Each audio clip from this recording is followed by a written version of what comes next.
Nous sommes des centaines et des milliers à être passionnés de coaching. Mais combien sommes-nous à vraiment gagner notre vie confortablement et surtout à la hauteur de notre investissement personnel? C'est une réflexion que j'ai envie de poser dans cette vidéo avec vous et aussi d'avoir votre feedback là-dessus parce que je pense qu'on vit vraiment une crise du revenu des coachs et il faut en parler. Avant de rentrer dans le vif du sujet, j'ai envie de vous expliquer qui je suis pour parler de ça. Je suis coach personnel depuis 12 ans maintenant. J'ai travaillé dans le fitness classique, dans le renforcement musculaire, la musculation, le personal training. J'ai aussi bossé dans le CrossFit, dans lequel j'ai obtenu mon Level 1 en 2013. Et depuis, je suis coach personnel, je donne des WOD et depuis, j'ai ouvert des box. En plus maintenant d'avoir des programmes en ligne et des chaînes YouTube qui m'aident aussi à gagner ma vie. Et très honnêtement, j'ai vraiment connu les très hauts et les très bas du revenu du coach. J'ai connu des moments où ça allait très bien, où je gagnais confortablement ma vie, des moments où c'était beaucoup plus compliqué et où j'ai même dû régler pas mal de dettes. Pourtant, depuis le premier jour, la passion m'anime. Moi, quand je suis devenu coach, dès le départ, j'ai su que je ferais ça une énorme partie de ma vie, pour ne pas dire jusqu'à mon dernier souffle. Et malgré ça, malgré l'envie d'apprendre, malgré l'investissement personnel, malgré le temps passé, malgré tout ça, il y a des moments où c'est très difficile de gagner sa vie. Alors on va aborder le problème, mais on va aussi se rendre compte que ce n'est pas une fatalité. Je vais vouloir vous donner des solutions aussi pour que vous puissiez mieux vivre de votre passion. Cette vidéo elle vient d'abord d'un sondage que j'ai fait dans mon groupe Jack's Team Coaching. Le lien est dans la description. J'ai posé la question aux coachs et aux futurs coachs, savoir combien ils gagnaient par mois dans une tranche et de manière anonyme afin de pouvoir me rendre compte d'où ils en étaient dans leur carrière et dans leurs revenus. Et force est de constater que même les coachs qui travaillent à temps plein dans le métier ont beaucoup de mal à avoir un revenu que je vais qualifier de confortable. Je ne parle pas de gagner 4 000 ou 5 000 euros par mois, je parle juste d'avoir un revenu qui permet d'avoir une vie agréable et de moins se soucier de notre argent maintenant et aussi de pouvoir construire notre avenir financier. Et effectivement, très peu d'entre eux sont dans une situation que je vais qualifier d'agréable. En gros, oui, ils gagnent leur vie, mais déjà pas toujours très bien et en plus, ils travaillent beaucoup par rapport à ça. Et ça, c'est sans parler des milliers de coachs qui font ça à temps partiel en complément d'un job, pas parce que c'est ce qu'ils voudraient pour le moment, mais parce que c'est nécessaire d'avoir un job alimentaire à côté. Et je comprends très bien, c'est difficile de se lancer. D'ailleurs, je vais vous faire une série de vidéos là-dessus parce que je suis convaincu que ça peut vous aider. Dites-moi en commentaire si ça vous intéresse, si le fait d'augmenter votre revenu de coach est quelque chose qui vous motive et je vous ferai pas mal de contenu sur le sujet. Et la première chose que j'ai envie de mettre sur la table, c'est d'abord qu'il y a des coachs qui se font exploiter et ça, c'est intolérable. Très honnêtement, je connais personnellement des coachs qui gagnent beaucoup trop peu d'argent par rapport à ce qu'ils font. D'une part, si vous êtes auto-entrepreneur et qu'on vous paye entre 10 et 15 euros hors TVA de l'heure pour donner un WOD ou un cours collectif, vous vous faites arnaquer. C'est intolérable. Et si vous êtes un owner, un propriétaire de salle ou quoi que ce soit et que vous payez ça, c'est pas acceptable non plus. Comment voulez-vous que quelqu'un s'implique, prenne du temps, de l'énergie, de l'apprentissage en dehors, des formations, etc. pour un revenu qui, fin du mois, ne lui assure même pas d'être confortable? Il est nécessaire que vous augmentiez le revenu et si vous êtes dans la position où vous gagnez ça, il est nécessaire que vous négociez autre chose. Et pour ça, il y a une solution qui est toujours la même, c'est d'augmenter vos compétences et de le prouver. 1. Allez à des formations. N'en faites pas 45, faites-en une ou deux. Et ensuite, pratiquez leur contenu pour le maîtriser. Mettez des cordes à votre arc, pas 65 cordes avec lesquelles vous ne savez rien faire, mais 2 ou 3 où vous êtes vraiment bon. Parce que ça vous permet d'aller trouver le owner, le propriétaire de la salle ou vos clients, peu importe, et te dire voilà, aujourd'hui, j'ai telle compétence, maintenant je sais faire ça et ça en plus, je voudrais bien être payé ça en plus parce que je suis convaincu de le mériter. Et ça, c'est aussi une chose nécessaire. Il faut que vous soyez convaincu de le mériter. Parce que si vous allez négocier et que vous n'êtes pas trop sûr que quand même vous êtes capable de, ça ne fonctionnera pas. Il n'est pas question d'être arrogant, il n'est pas question d'être prétentieux, il est juste question de dire j'ai travaillé autant, j'ai acquis telle compétence, je suis toujours en train d'apprendre, mais je voudrais gagner ceci. Je ne demande pas cela, je demande juste d'être payé à ma juste valeur. Une autre chose que vous pouvez faire, c'est demander activement du feedback au propriétaire de la salle, au owner, etc., etc. Si vous dites, voilà, je gagne par exemple 15 euros de l'heure, j'aimerais bien arriver à 18 et un jour à 22. Qu'est-ce que je peux faire activement pour ça? Est-ce que tu veux bien venir voir mes cours et me donner du feedback? Est-ce que je peux aller à une formation précise? Est-ce que c'est une compétence sur laquelle je dois travailler?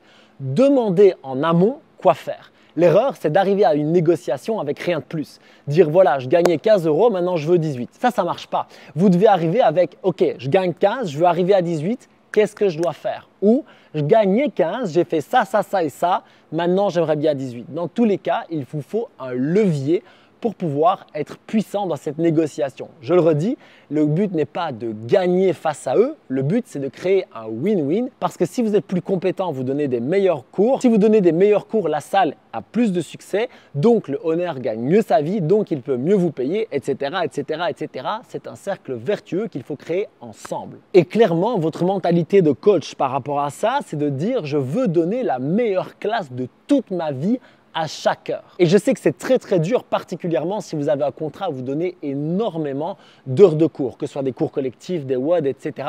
Je sais qu'à un moment donné, on peut se mettre un petit peu en pilote automatique, mais rappelez-vous cette phrase. Moi, elle m'a marqué et je m'en souviens chaque jour depuis.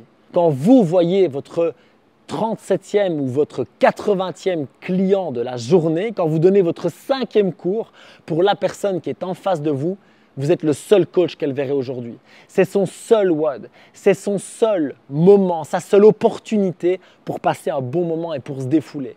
Donc, elle mérite que vous soyez autant au top que la première personne. Donnez ce que vous avez au maximum. Et avec cette mentalité de best class ever, la meilleure classe possible pour toujours, eh bien, vous allez faire des miracles. Les gens vont vouloir revenir, ils vont parler de vous positivement, vous allez avoir une bonne image dans la boxe, vous allez avoir plus de monde à vos cours collectifs. Toutes ces choses-là vont créer une émulation positive qui sera aussi un excellent levier de négociation par la suite. Un autre moyen de développer votre revenu, c'est le personal training. Et je vais faire une vidéo dédiée à ça. Le coaching personnel peut être un excellent complément de revenus, voire devenir votre source principale si c'est ce que vous aimez et que vous vous développez dedans. Par contre, ne faites pas l'erreur de vous lancer dans le personal training uniquement sans client au départ. Ça va être extrêmement difficile, vous aurez peu de revenus et le temps de créer la boule de neige que vous allez avoir lorsque le bouche à oreille va être lancé, ça peut prendre plusieurs mois, voire plusieurs années. Alors je vous recommande vraiment de d'abord le faire en petit comité et en complément de votre job principal. Pour ça, vous pouvez bien sûr négocier avec le propriétaire de votre salle, le owner, etc. Vous pouvez aussi aller un petit peu à domicile. Il y a moyen de faire plein de choses. Comme j'ai dit, j'en parlerai dans une autre vidéo, mais c'est quelque chose que vous pouvez ajouter dans vos possibilités de revenus tout en négociant, je pense, quelque chose d'intéressant pour la salle parce que ça reste un service en plus aux clients. Alors, est-ce que vous pourriez aussi ouvrir une box? Oui, tout à fait, ça existe. Ouvrir une box, ouvrir une salle, un studio de personal training, toutes ces choses sont possibles. Mais il y a une chose que je veux vous dire, c'est qu'à moins que vous ayez déjà une bonne base client, ça va être difficile les premières semaines, voire les premiers mois. Quand on lance une box de CrossFit, par exemple, on estime qu'il faut au moins 2 ans avant qu'elle soit rentable. 2 ans, c'est très long. C'est un temps où vous allez devoir travailler en étant moins payé, parfois sans être payé du tout. Ça va être difficile de finir le mois et de rembourser vos crédits. Toutes ces choses-là, ça demande d'abord d'avoir les reins solides, autant financièrement que énergétiquement. Il va falloir tenir ça pendant longtemps et ce n'est pas évident. Alors soyez certain, 1, d'être bien entouré, 2, d'avoir de l'argent de côté et 3, d'avoir beaucoup de passion parce que sans ça, c'est juste impossible. Mais si vous y arrivez, si vous créez une base client fidèle, si vous créez une vraie communauté, des gens qui vous suivent et que vous avez des coachs aussi qui sont dans la même démarche, à terme, vous pourrez gagner votre vie un peu plus confortablement et surtout en déléguant certaines choses. Si c'est ce que vous voulez faire en termes d'entrepreneuriat, ça peut avoir du sens aussi. Pour terminer, vous pouvez bien sûr développer une activité en ligne. C'est ce que moi j'ai fait, mais ça prend encore plus de temps, encore plus de ressources et c'est quelque chose qui est pas mal bouché. Mais si vous avez une spécialité, si vous avez une particularité, si vous avez quelque chose que vous pouvez facilement mettre en avant visuellement, si vous êtes bon pédagogue, si vous êtes bon communicant, toutes ces choses-là peuvent vous aider à développer une communauté sur Instagram, sur TikTok, sur YouTube, etc., etc. Et du coup, de monétiser à un moment donné vos compétences, que ce soit par du coaching en ligne, que ce soit par des programmes, par des formations, etc., etc. C'est aussi une option, mais dans l'ordre, c'est pas par là que je commencerai, même si ça peut devenir quelque chose d'intéressant à moyen terme. Pour terminer, si pour le moment vous êtes dans un job que je vais qualifier d'alimentaire et que vous voulez développer le coaching à côté, je vais vous recommander deux choses. La première, c'est de garder ce job alimentaire pendant un temps, mais de vous assurer d'avoir le temps et l'énergie pour développer vos compétences et votre réseau au niveau de votre coaching. Parce que l'erreur, ce serait de dire j'ai mon job, donc je ne peux pas m'investir vraiment, donc je ne fais pas vraiment de formation ou je ne fais pas vraiment de coaching, etc., etc. Ou je fais l'erreur que je vois tout le temps qui est de faire justement plein de formations et aucun coaching. En faisant ça, vous n'y arriverez pas. À un moment donné, il va aussi falloir vous lancer et ça veut dire que lorsque vous avez soit quelques heures fixes dans une salle, soit quelques clients en personal training, il va falloir dire ok, j'ai peut-être 38 heures de travail à côté, eh bien je vais passer à 30 ou à 25 ou à 20 et je vais accepter peut-être pendant quelques mois de gagner un peu moins d'argent, mais je vais avoir plus de temps et d'énergie pour lancer la machine. Après, si vous avez suffisamment d'argent de côté, je vous recommande d'avoir au moins 6 mois de dépenses de côté confortables pour être vraiment certain de pouvoir vous lancer. Alors pourquoi pas, avec les aides à l'entrepreneuriat, etc., simplement quitter votre job et vous lancer comme coach indépendant, que ce soit avec la collaboration d'une salle ou vraiment en indépendant complet. Dans tous les cas, ça peut valoir le coup, mais soyez certain d'avoir un matelas derrière vous parce que sans ça, vous ne serez pas serein et vous ne pourrez pas travailler avec une excellente qualité. Moi, ce dont j'ai envie, c'est que tous les gens passionnés comme vous, qui êtes toujours là à ce moment-là de la vidéo, aient la possibilité de vivre de votre passion. Parce que c'est avec des gens comme vous et comme moi qu'on va pouvoir petit à petit améliorer la qualité de vie des gens autour de nous. Que ce soit en local, que ce soit à grande échelle, peu importe. Si je peux améliorer ma propre vie, celle de mes proches, celle des gens qui me suivent, que ce soit 5 personnes ou 5000 personnes, dans tous les cas, je fais le bien dans le monde et c'est exactement ce que je nous souhaite. Si ce sujet vous intéresse, comme je l'ai dit, vous avez deux choses à faire. Un, commentez la vidéo en me disant « Moi, ça m'intéresse, j'ai telle idée, j'ai telle question. » Je serai passionné de vous lire et de vous répondre. Et vous pouvez aussi rejoindre mon groupe Jack's Team Coaching dans lequel on a des bonnes discussions et on peut vraiment échanger un petit peu plus en profondeur. Le lien est dans la description. Et pour terminer, si vous voulez donner des cours exceptionnels, il y a une étape déjà absolument gratuite à suivre.